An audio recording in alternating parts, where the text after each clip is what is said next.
Ahoj, vítam ťa pri mojom novom videu. Od minulého mi ostal rest poďakovať darcovi, takže Michal, ďakujem za tvoj príspevok. Veľmi mi to pomôže a môžem ďalej napredovať v práci. Nakoľko projekt obnovy základnej školy mi zaberie takmer všetok môj čas, neostáva mi veľa času na točenie nových videí, avšak podarilo sa mi pretočiť niekoľko zaujímavých videí, ktoré si teraz spoločne pozrieme. Dnes ti ukážem, ako som sa vybral na výlet na bicykli do susedného Tibial. Vybral som sa trošku na výlet, vyťahol som tátoša vyvetrať, môj tátoš, tak som nikde, takýto mám výhľad, ale našiel som tu takýto mostík, prechádzam cezeň a počúvam, čo sa to tu brodí.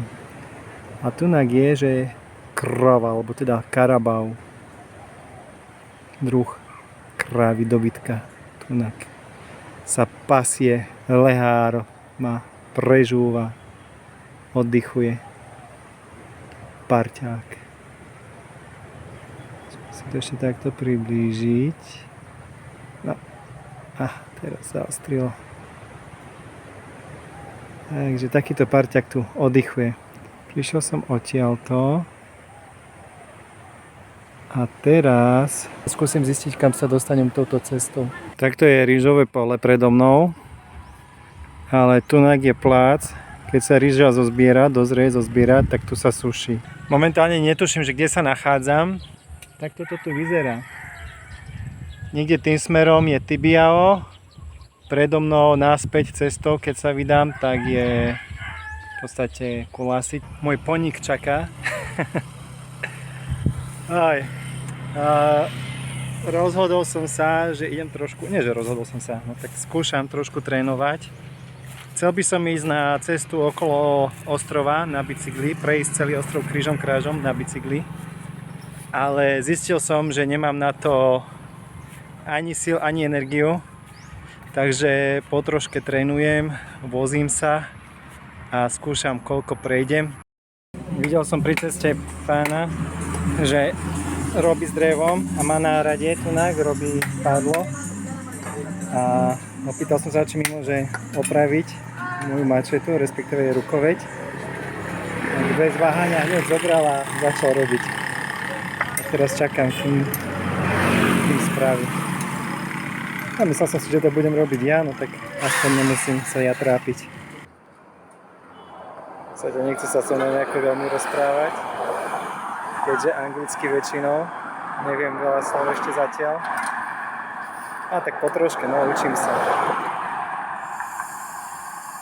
Ja sa pozriem, ako sa to robí profesionálne. Dobre, koniec. Som zvedavý, že koľko ma to bude stať, lebo za mačetu som dal 800-iek. A prvá rukoveď padla v priebehu týždňa. Potom som urobil ja, ale to mne nejako nevyšlo. Nemal som dobrý materiál, tak som vlastne s tým, čo som našiel. A inak má tam lepšie náradie, vybavenie, tak som ho poprosil, či to bude spraviť. Vyzerá tak, že budem mať opravenú mačetu.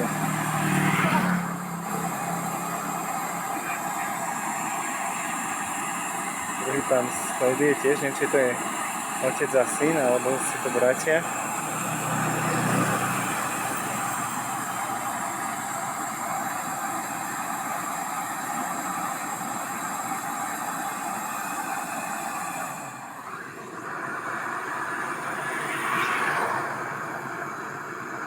Sa to robí.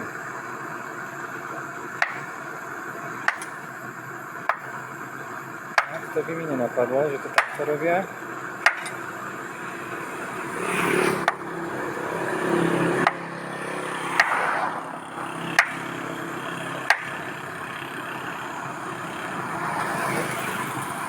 Ešte viacej, to vypáli. Ja sa to robil úplne iným spôsobom.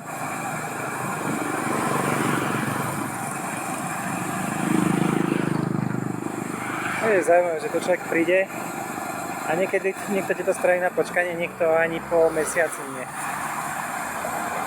Ja som mal mesiac u jedného vo vedľajšej dedine, nedaleko odtiaľto. A nebol schopný za mesiac urobiť. Ale hlavne, že všetci sa sťažujú, že nemajú peniaze, nemajú príjem. A keď mu chceš dať nejaký príjem, že dáš mu teda robotu, vymyslíš, tak ju nakoniec aj tak nespraví. A zase niekto prídeš a cestou vidíš, normálne pustí inú robotu a začne robiť to tvoje, čo potrebuješ.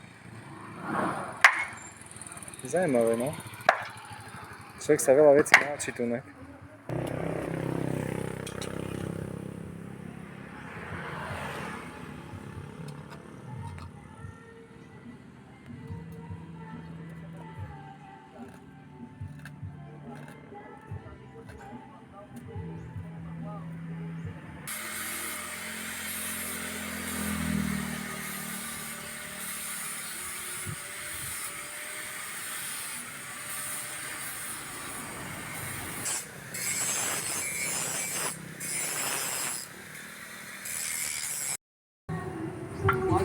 Finish product. Teda? Berapa nokal? Teda? 100? OK. Takže stalo ma to 100 pesos a bolo je hotové. Say thank you. Thank you. Thank you, bye bye. Bye-bye. Bye.